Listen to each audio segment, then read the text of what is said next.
What's up, everyone? My name is Nightrow. The heck? Why is it that when I whatever. What's up, everyone? My name is Nightrow, and welcome back to some more The Tower of Five Hearts. On the last episode, we finally saw a new scene in the visual novel, which is basically a bath scene with the girls. Well, it mostly showed Aiko, Marie, and Kitty in the bathtub. And they gave us a choice to either like play with Aiko or just stay calmly. And if you go with a play with her, you're gonna be seeing Marie like touching Aiko's vagina, in which now I had to block like in the entire scene because I want to leave that for when I decide to go and show like the other alternate scenes for each girl. So yeah, let's go ahead and continue with the story because at this point the whole scene with the bath is already over. So I'm guessing everyone's gonna go to sleep now. So, like I said, let's continue with the story. You spend some time simply flopped in your bed in nothing but your underwear, your skin buzzing with the pleasure of having just bad head? What? Eventually though, you hear a motion in the hallway, followed by a knock at your door. Come in. Your door opened to reveal Matsumi, who bows politely before stepping in. Is something wrong? We are meant to ask if you want something, Master, not the other way around. Whatever, are you okay? Well, I was wondering about something. You have a hand at her, indicating for her to continue as you reach for your clothes, but she bustles up to you, eager to help you dress. So, what do you like in a lady? A rather bold question. She blushes and fidgets as she fiddles with her top. Well, it occurs to me that it might be unfair for you to be expected to marry one of us just because we were selected. What if none of us are your type? Fair point. Am I your type? Yes, though maybe you have a slightly smaller chest than I am used to. Oh wow. You frown and look down, petting your own bosom a little. Well, fortunately, I think I'm still grown anyway. My type. I don't know what to pick.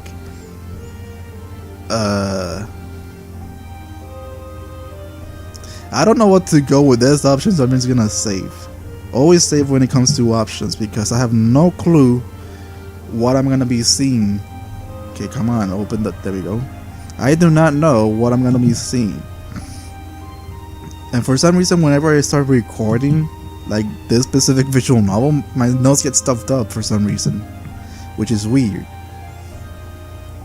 Oh well, whatever.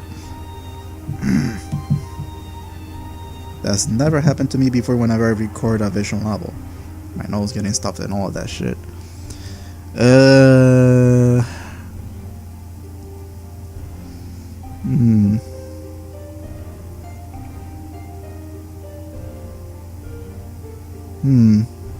Like, let's go with the third option because I don't know what type of character is Kitty. I mean, she's a fox and all that, but still. Let's go with this. I don't know. I have a feeling that if I go with you, we're gonna be doing something to her. Like whatever. I like women in general. Nothing more complicated than that. I'm afraid. Is that all?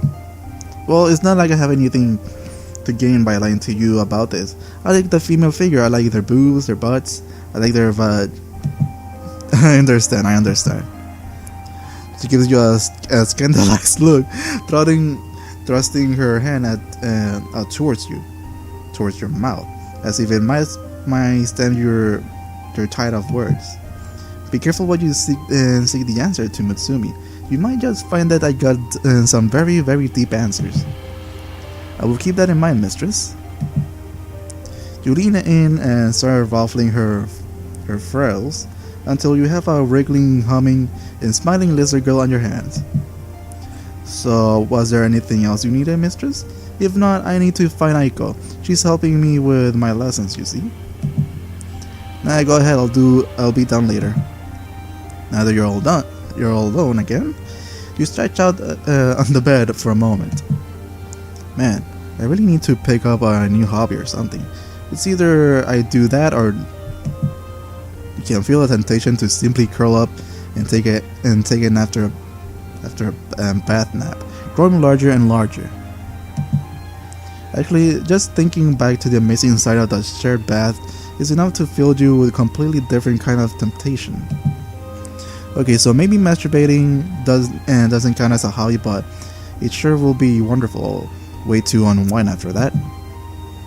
With a wicked grin, you spring up from your bed and undo your clothing, discarding it carelessly on the floor. Sliding come on, are you serious? Sliding a hand down your body, you can already feel the heat radiating from your clean skin. If anybody interrupts me this time, I might actually end up exploding. You climb onto your bed on your knees and trail your fingers down to the quivering sex. Oh no! No! Dang nabbit! Huh? Well, I skip it, I guess. I should have probably read that, but I do not want to read it at the moment. Oops, it seemed that after releasing all that stored frustration, you accidentally doze off for a bit. Anyways, something snapped you out of your slumber though. On the knock of a door. Your sleep-muddled brain realized your predicament far too late. Mr. Marie, dinner is oh my. And you're still spread eagle on the bed, your legs spread and your hand quite obviously jammed between your thighs. Oh, busted. A long silence stretches out between the two of you. You can actually feel a tiny trail of your cum trickling down your thighs. Only at length does your brain finally regain control of your body, giving you the ability to snap your legs shut, ears aflame. The heat of your embarrassment spread across your cheeks, as well as your struggles to give her a reply. I'll be right down. Thankfully, Momo maintained her composure, giving you a smile in reply, although there's still annoying gleam in her eyes. She should have locked that door. Of course, Mistress Mary, you do look a bit dish-veiled, though. Would you like an assistance getting dressed? Despite the composure and the soft husky purr in her voice, makes it sound like she's offering to take you on a second round. You gulp and give her a slow shake of your head. Thankfully, witty on one-liners are your specialty, and you open your mouth to say something that'll break the awkward atmosphere. What? Well played. Well played. Oh my god, that's funny. Momo giggles, her laughter lulling and melodic as you move up to the bed. She hastily yanks your hands out from their panties and sit up as she positions herself next to you. What? I will behave, mistress, after all.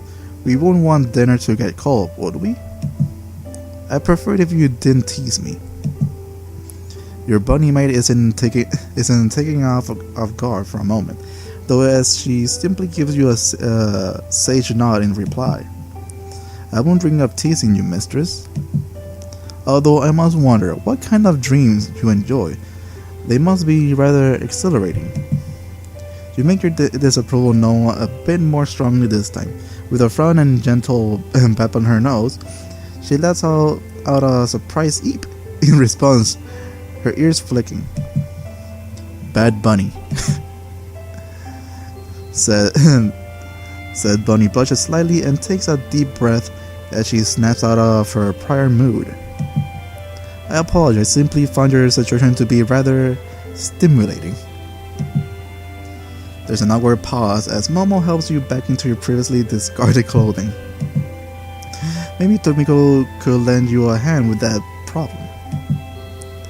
That one found its mark. Her hands, which had been reaching out to unwrinkle your top, paused in midair.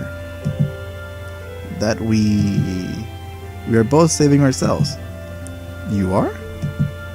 Don't be silly, mistress. All of us maids are. Yes, we had the alliances here and there, but make no mistake, not a single one of us has gone all the way. Though actually, that might just be incorrect. Mutsumi had no idea she will be your maid until recently. So it's possible that she might have indulged herself sometime before then. Still, I never thought it was like that for you girls. But my mistress, perchance thou hast no heard us in profession. Mine own upbringing was one of quaint antiquity, manner of speech most proper. Of course, I realize mine well-trained tongue will be most unsuited to thine own taste. Thou art more liberal in young language. Why is she talking like that all of a sudden? What the fuck? Language mistress.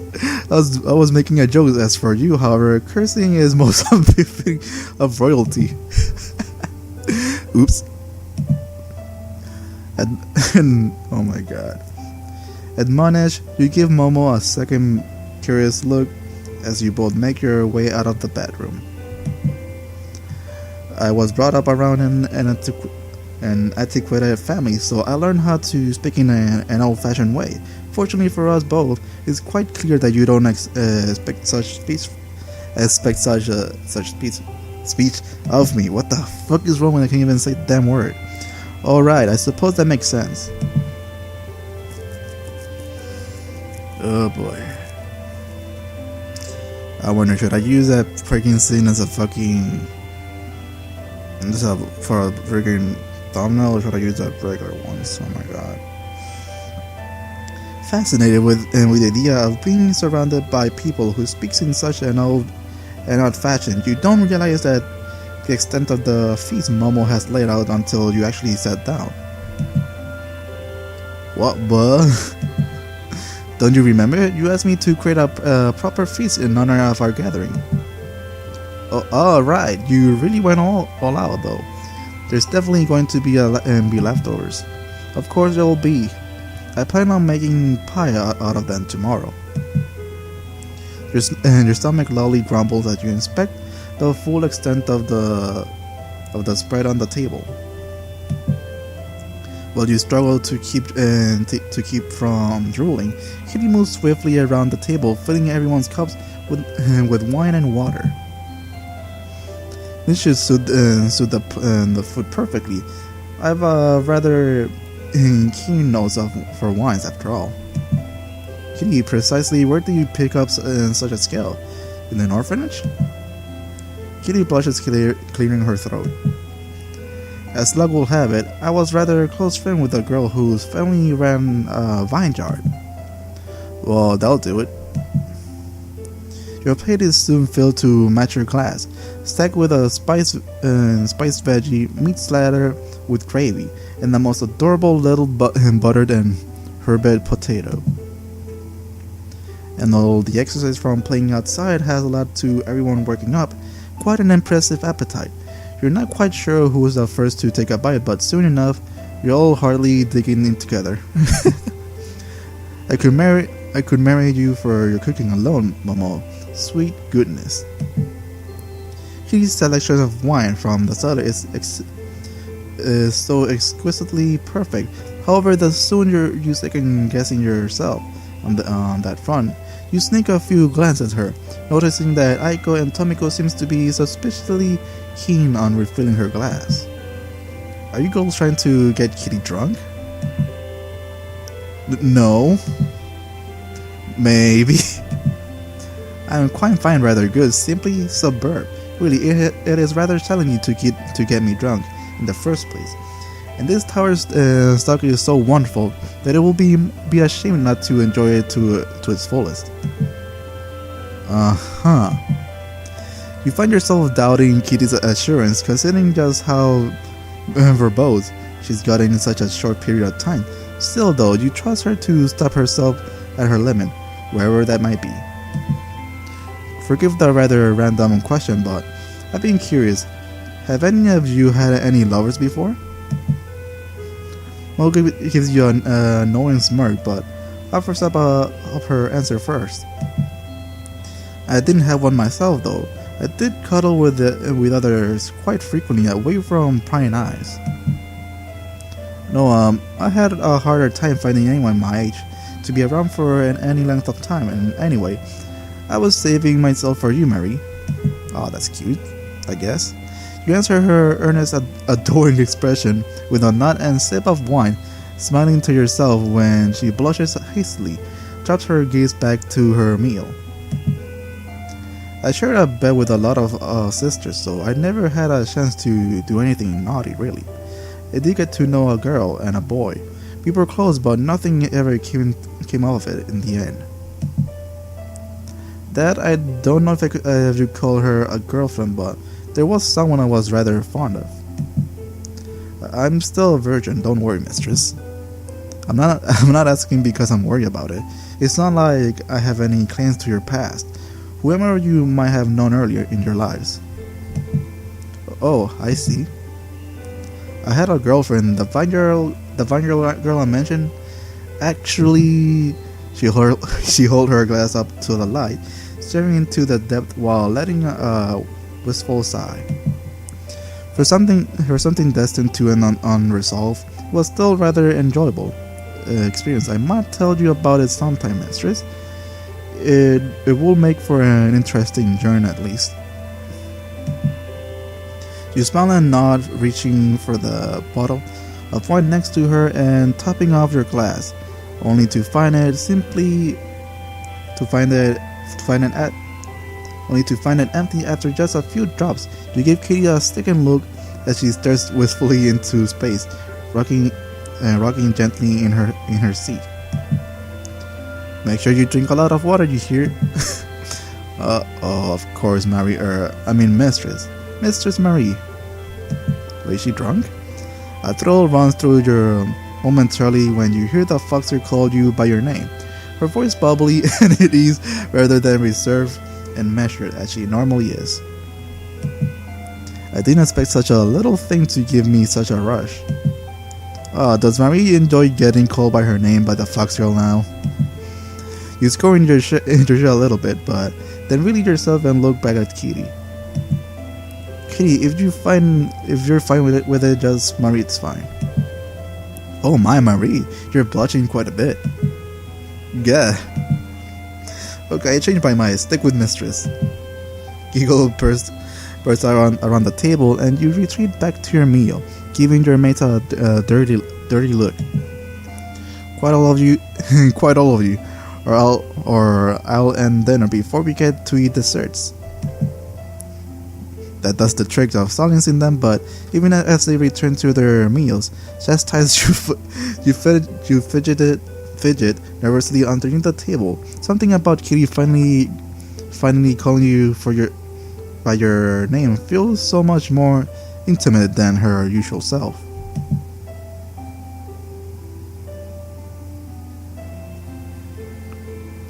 As dinner winds to a close, Aiko fetches a tray of cookies from the kitchen. You thought you were stuffed completely full, but they smell so delicious that you somehow managed to squeeze a couple of them down your throat before finally calling it quits for the night. And she slips in her underwear. At least I don't have to censor it, and at least I can use something as a thumbnail for this one. With a stomach full of bursting and head muzzing from more than a few glasses of wine, you fall asleep without the slightest bit of trouble. Once you're asleep, however, the excitement of the day truly catches up to you, filling your dreams with a with all kinds of stimulating sights and sounds. Oh boy, I think this is day 3? Or was it? Yeah, day 3. Oh boy, I wonder how many days are there. Oh no. Crap. Well, I've been recording for 20 minutes. So I think it'll be a good time to stop right here. Rise and shine, mistress. Let's just see the next scene. Murph. Must I go and get all the girls together again, mistress? No, I'm up.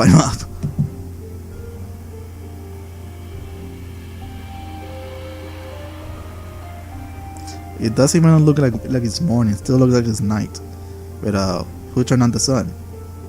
Okay, so it's not daylight. Okay, I'm gonna stop the video right here, guys. I will most likely continue recording on Saturday. Yes, Saturday. Because I had to quickly edit all of this before it gets too late. So yeah. So guys, thank you so much for watching my video. Hope you enjoyed it, and I'll see you guys on the next one. Peace.